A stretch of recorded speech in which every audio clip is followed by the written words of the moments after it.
আসসালামু আলাইকুম সবাইকে। আশা করি সবাই ভালো আছেন। আলহামদুলিল্লাহ আমিও ভালো আছি। তো আমি আজকে রান্নাটা শেয়ার করতেছি আপনাদের সঙ্গে। প্রথমে অবশ্য দেখে চিনতে পারেনি, এখন দেখে চিনে যাবেন। আসলে এগুলো হচ্ছে মুরগির এই আপনার কলিজা, এই কলিজার সঙ্গে যে থাকে ওইটার নাম আমরা বলি বিসমিল্লা, কেউ বলে গুড্ডা, আর কেউ বলে যাই হোক, আমি অবশ্য জানি না, আমি এই দুইটা নামে জানি, ওই দুইটা আপনাদের সামনে বললাম। তো কার কে কোন জায়গায় কি নামে পরিচিত আমি জানি না। তো আমাদের দেশে কিংবা আমি শিখেছি যেটা ওটাই বললাম।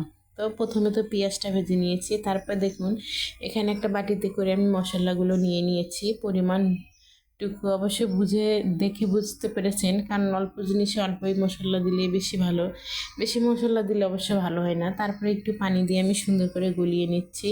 গলার পরে এটা আমি দিয়ে দেবো পেঁয়াজ ভাজতে যে দিয়েছি ওখানে। তো এই তো পেঁয়াজের সঙ্গে এখন পেঁয়াজটা কিন্তু একটু একটু ভাজা হয়ে গেছে, মানে একটু লাল লাল হয়ে গেছে।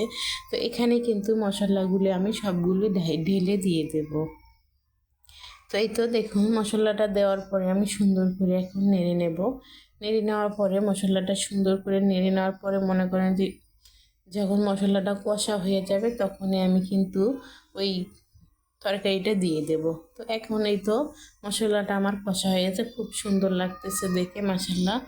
তো শুকনো মরিচ দিয়ে রান্না করলে অবশ্যই এরকম সুন্দরই লাগে, বাটা মরিচ কিংবা শুকনো মরিচ লাল হয় একটু দেখতে সুন্দর লাগে।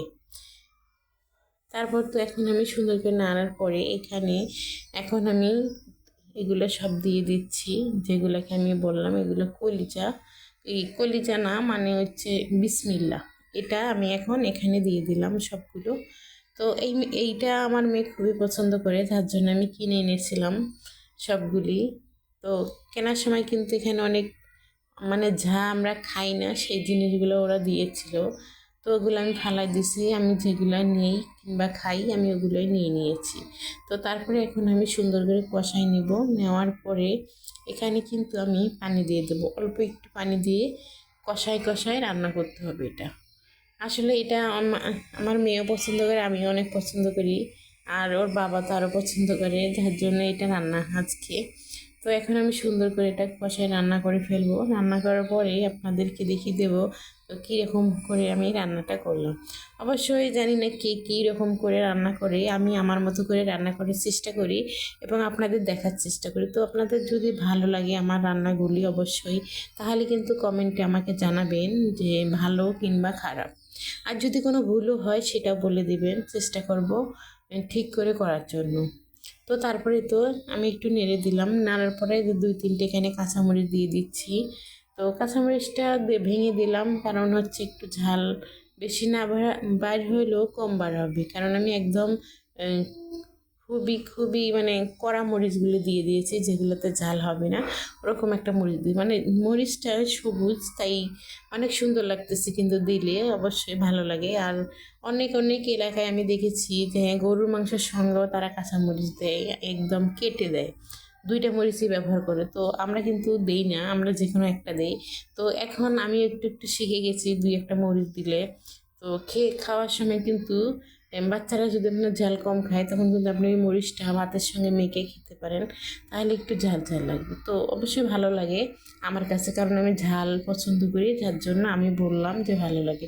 তো আপনাদের কাছে ভালো লাগবে কি লাগবে না তা অবশ্যই জানি না, কিন্তু যে আমার মতো ঝাল পছন্দ করে তাকে কিন্তু অবশ্যই ভালো লাগবে। তো এই তো আমি কষায় কষায় রান্না করার পরে দেখুন আমার কিন্তু একদম পানি দিয়ে কষাই ফেলেছি রান্নাটা।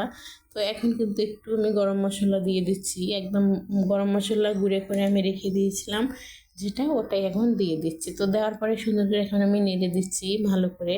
ভালো করে নাড়ার পরে কিছুক্ষণ জাল করে আমি নামিয়ে ফেলবো। তো দেখুন অনেক সুন্দর লাগতেছিল আমার তরকারিটা মাশাল্লাহ। তো এভাবে একদিন রান্না করে খাবেন, আর যারা যারা খেয়েছেন তারা অবশ্যই কমেন্টে জানাবেন।